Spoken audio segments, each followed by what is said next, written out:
Hello అండి అందరికీ welcome back to my channel.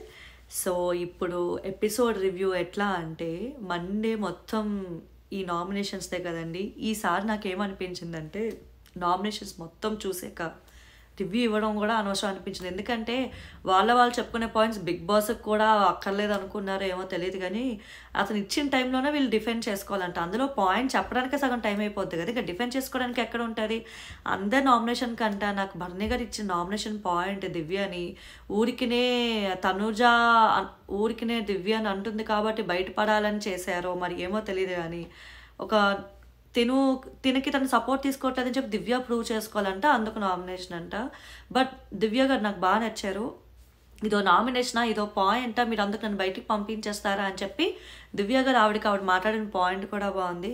అంతేనండి, ఇంతకు మించి అయితే నామినేషన్స్ గురించి నాకు ఎవరిది మాట్లాడడానికి ఏం అనిపించలేదు. గౌరవ్ని అయితే గట్టిగా టార్గెట్ చేశారని చెప్పచ్చు. ఈసారి గౌరవ్ గారికి గట్టిగా ఓట్స్ పడ్డాయి. అండ్ ఈ వారం ఓటింగ్స్ కూడా చూస్తే already Gaurav and Nikhil are bottom 2.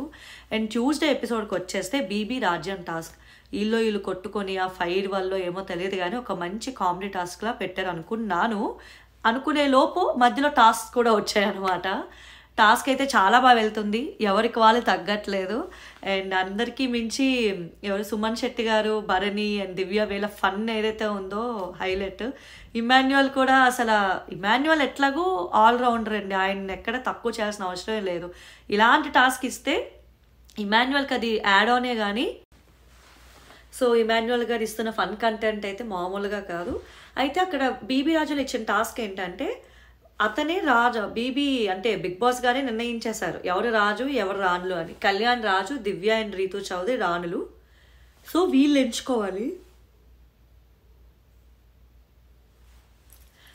ఎంచుకోవాలన్నమాట ఎవరు కమాండర్స్ ఎవరు ప్రజలు అని. ఎందుకంటే కమాండర్స్ ఎవరు ఉంటారో వాళ్ళకే బెనిఫిట్స్ ఉంటాయి, వాళ్ళే పోటీదారులు అయ్యే ఛాన్స్ ఉంటాయి. అది ఇమ్యూనిటీ. ఈ టాస్క్ మేజర్ రీజన్ ఇమ్యూనిటీ. కానీ నాకు తెలిసిన అప్డేట్ బట్టి not only immunity, captaincy contenders కూడా ఏదో ఛాన్స్ ఉంది అన్నట్టు తెలిసింది. ఇప్పటికైతే ఇంకా రివీల్ చేయలేదు. సో ప్రజలు ఉంటారనమాట. ప్రజలకి వీళ్ళు మీటింగ్ పెట్టుకొని ఎవరు కమాండర్స్ డిసైడ్ చేసుకోవాలి. అయితే దిమన్ని, తనూజ, నిఖిల్ అండ్ సంజనాని కమాండర్స్ కింద పెడతారు. ఒక్కొక్కరికి ఒక్కొక్క డ్యూటీ ఇచ్చారు, బాగా డివైడ్ చేశారని. అంటే ఏదో టాస్క్ కదా ఏదో పెట్టేద్దాం అలా కాకుండా నిఖిల్ ఇలాంటి బాధ్యతలు తీసుకోవాలి, వాళ్ళ ముందుకు వచ్చే ఎవరైనా ప్రజలు వాళ్ళ దగ్గరికి వచ్చే ముందు వాళ్ళని చెక్ చేయాలి అని.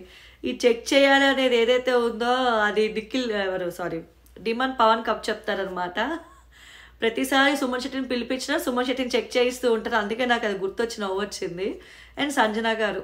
సో టోటల్ 4 కమాండర్స్ అయిపోయారు. ఇప్పుడు ప్రజలు ఎవరంటే ఇమాన్యువల్, సుమన్ శెట్టి, భరణి వీళ్ళు ప్రజలు అనమాట. సో వీళ్ళు ఎంచుకోవాలన్నమాట ఎవరు కమాండర్స్ ఎవరు ప్రజలు అని. ఎందుకంటే కమాండర్స్ ఎవరు ఉంటారో వాళ్ళకే బెనిఫిట్స్ ఉంటాయి, వాళ్ళే పోటీదారులు అయ్యే ఛాన్స్ ఉంటాయి. అది ఇమ్యూనిటీ. ఈ టాస్క్ మేజర్ రీజన్ ఇమ్యూనిటీ. కానీ నాకు తెలిసిన అప్డేట్ బట్టి not only immunity, captaincy contenders కూడా ఏదో ఛాన్స్ ఉంది అన్నట్టు తెలిసింది. ఇప్పటికైతే ఇంకా రివీల్ చేయలేదు. సో ప్రజలు ఉంటారనమాట.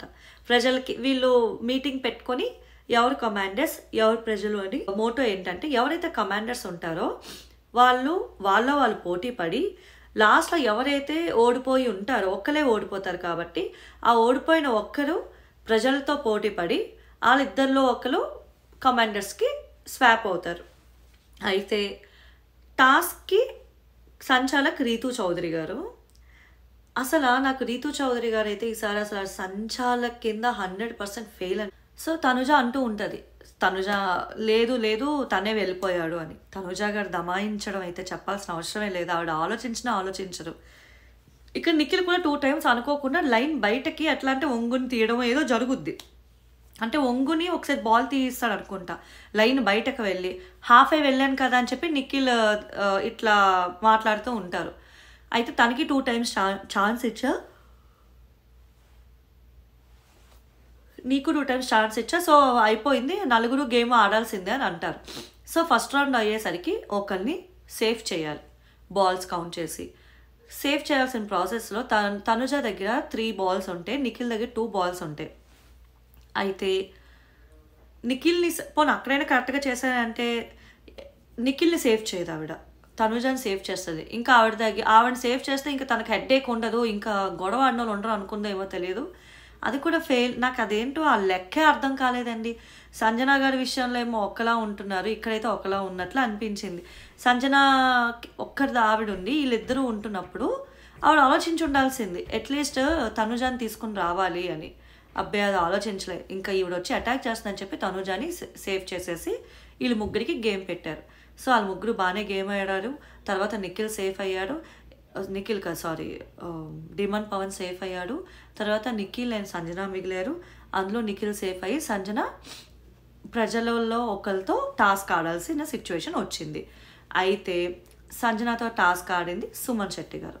టవర్ టాస్క్ ఇచ్చారు. ఒక బ్లూ బాక్స్ గీసి ఆ కాటన్ బాక్సెస్లో ఉంటాయి, ఒకదాని మీద ఒకటి హైట్ పెట్టాలి. అయితే బాగానే రూల్స్ చెప్పాడు కళ్యాణ్. అయితే ఫస్ట్ ఈ టవర్ బిల్డ్ చేసింది సంజన గారే, లైవ్ చూసిన సంజన గారే, నార్మల్గా ఎపిసోడ్ చూసిన సంజన గారే, అందులో ఎక్కడ ఇది లేదు. ఫస్ట్ పెట్టింది ఆవిడే, ప్రాపర్గా నించుంది ఆవిడే. కానీ ఇక్కడ తనుజ వీళ్ళందరూ, దివ్య వీళ్ళందరూ, సుమన్ శెట్టి గారు బాగా ఆడారండి, నిజంగా చాలా బాగా ఆడారు. ఆయన హైట్ కాబట్టి ఆయనకు అది హైట్కి డిసడ్వాంటేజ్ అయ్యింది. అయినప్పటికీ ఆయన ఎగిరి వేయడం కానీ చేయడం కానీ అంతా బాగా చేశారు. కానీ వీళ్ళు సుమన్ శెట్టి గేమే చూసి సుమన్ శెట్టే చేశాడంటే ఎలాగా? అటు సంజన గారి గేమ్ కూడా చూడాలి కదా.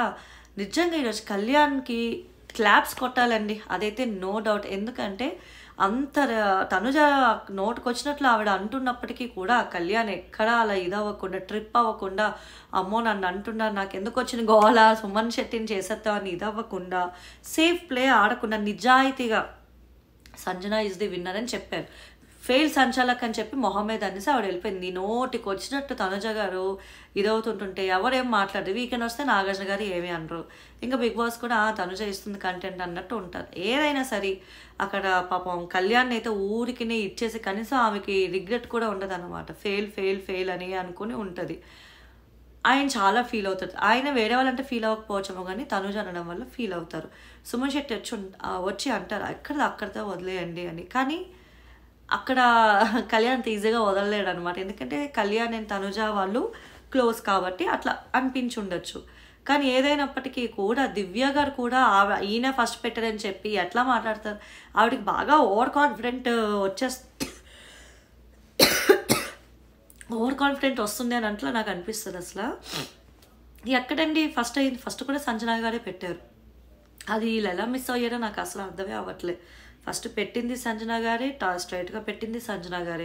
సో ఎక్కడా కూడా కళ్యాణ్ ఫెయిల్ సంచాలక్ అయితే కాదు, నా దృష్టిలో ఆయన తోపు సంచాలక్ అండ్ పర్ఫెక్ట్ సంచాలక్.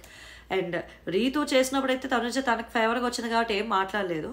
సంచాలక్ మాత్రం కళ్యాణ్ ఇట్లా నెగిటివ్గా పొట్రే చేయడానికి మాత్రం ఆవిడ అంటాడు, కళ్యాణ్ అక్కడే అంటాడు నువ్వు ఇట్లా పొట్రే చేయకు నెగిటివ్గా అని అన్నా సరే ఆవిడ వినదనమాట. తనుజ ఒక రకమైన హైప్లోకి వెళ్ళి మాట్లాడేస్తుంది ఆవిడ, వినదు ఆవిడ. సో ఇది ఈరోజు episode review, Tuesday episode review. ఇప్పుడు వెన్స్డే ఎపిసోడ్ చూసి నేను వెన్స్డే ఎపిసోడ్ రివ్యూ కూడా ఇస్తాను. ఓటింగ్లో బాటమ్ 2లో ఉన్నది గౌరవ్ గారు అండ్ నిఖిల్. చూడాలి, నిఖిల్ గారు అయితే చాలా బాగా గేమ్ ఆడుతున్నారు. ఈ వారం ఆయన గేమ్ చూస్తుంటుంటే ఖచ్చితంగా నెక్స్ట్ వీక్ ఎలిమినేట్ అయ్యేది నిఖిల్ కాదు అని అనిపిస్తుంది.